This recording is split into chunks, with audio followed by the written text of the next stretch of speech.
So this is BMW's all-new X5 40e xDrive. So what all that means is that this is BMW's first mainstream plug-in hybrid for the US in a sport utility. And what BMW has done is taken technology from the I series and what they've learned from that, and then they've started adapting it to this. So what you have in this car is a 9 kilowatt hour battery in the back that you can charge up, and for short distances you can run pure electric on a 5,000 pound sport ute, which is really rather interesting. And you can choose what mode you want the car to run in. If you choose all electric mode, BMW claims you can get up to 13 miles of pure electric driving, which is very helpful in the city. Not so much on the freeway. They recommend that you let the car select which route to take when it's on the freeway. But we look forward to testing this out and just finding out how far you can go on pure electric. So powering this is a combined system of a total output of 308 horsepower and 322 foot-pounds of torque. This combination is good for a 0 to 60 time in 6.5 seconds. The electric motor component of that is 111 horsepower, and where it lives between the engine and the transmission. So when you step on the throttle, there is no turbo lag, because the four-cylinder motor, it doesn't rely on that to get the car going. What it does is it uses the electric motor so that there is no lag whatsoever when you step on the gas. So powering this is X5 hybrid is the venerable four-cylinder turbo that BMW's used forever in their 328. Fantastic motor, puts out 240 horsepower. Then you add in an electric motor of 111 horsepower, and you get a combined output of 308 horsepower and 322 foot-pounds of torque. This battery resides underneath, basically right underneath here, and it's a 9 kilowatt hour battery that does sit after the rear axles, and you can kind of feel it when you go over bumps, and you can feel a little rocking of the weight. The weight distribution is a little different. There's less weight in the front because you have a four-cylinder motor, and then you have the weight of a 9 kilowatt hour battery in the back. It does add weight to the car, the extra system, and it's around 5,000 pounds. But surprisingly, it's still pretty quick. It's 0 to 60 in 6.5 seconds. Top speed of 130 if you let the car choose to use the hybrid mode, which is using the gas engine. In pure electric mode, you're good for up to 75 miles an hour.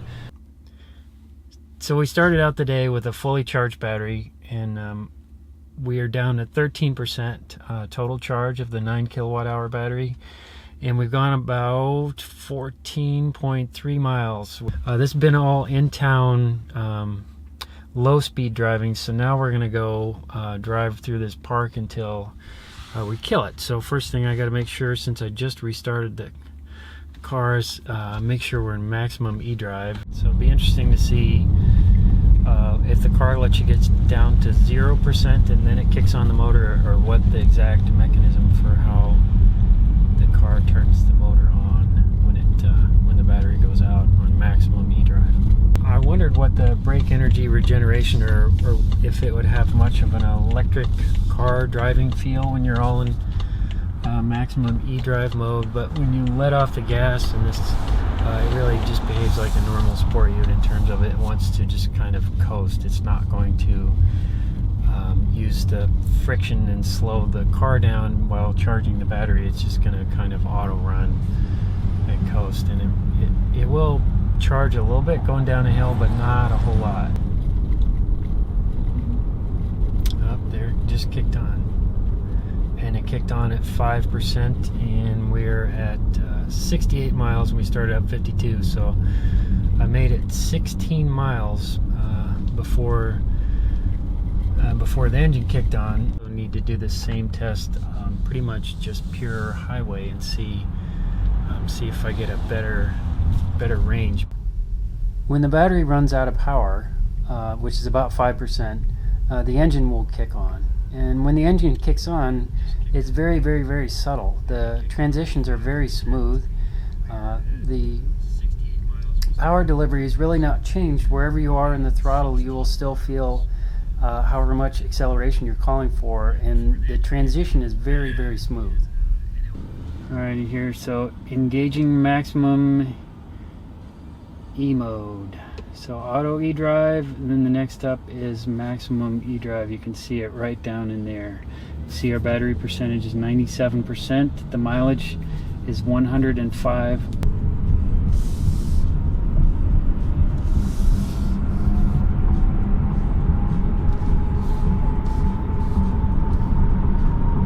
Intriguing getting on the interstate and not having any noise from a motor. And you can see that the RPMs are solid right at 0. I can feel the car shift, which is, if you're used to driving an electric car, you get one speed pretty much. You stay within a RPM band. The higher the RPM, the faster you go.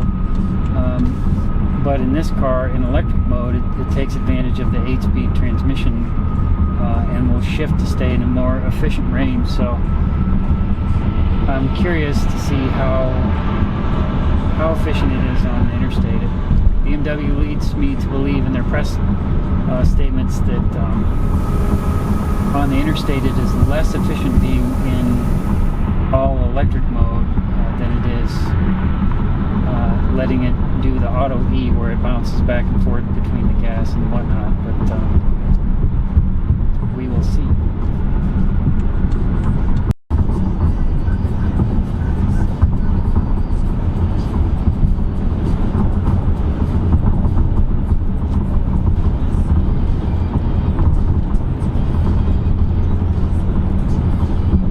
And there we go, 119.7 on the trip odometer. The engine kicked on, and now we're getting the sign that says that high voltage battery not sufficient to read again. High voltage battery not sufficiently charged. Max eDrive is no longer. The BMW X5 is rated at 55 mpge and 24 miles per gallon on gas. And on 2 separate tests, we exceeded BMW's claims of 13 miles on pure EV mode. Compromises? Well, there is no third row seat available because of the battery, and the battery does minimally decrease the cargo capacity. Base MSRP is $62,100, and as tested was $72,000.